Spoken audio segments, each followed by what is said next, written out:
The member for Grayndler.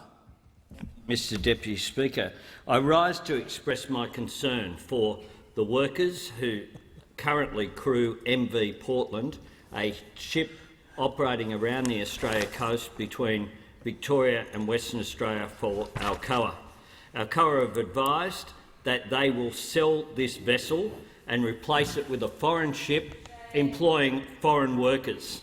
This is a loss of 40 direct jobs and is completely consistent with what the legislation that's now before the Senate says would happen. It said this in its own explanatory memorandum.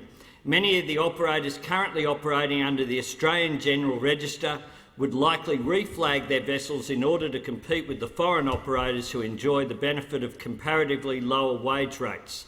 Australian seafarer jobs would be adversely affected as Australian operators reflagged from the Australian General Register.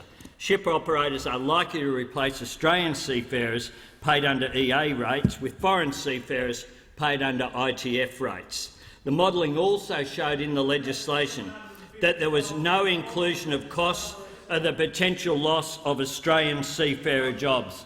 Mr Deputy Speaker, we said this would happen as a result of the government's legislation. In advance of that legislation being carried, a temporary permit has been granted by the department against the existing legislation. This is an outrageous member for Swan decision. has the call.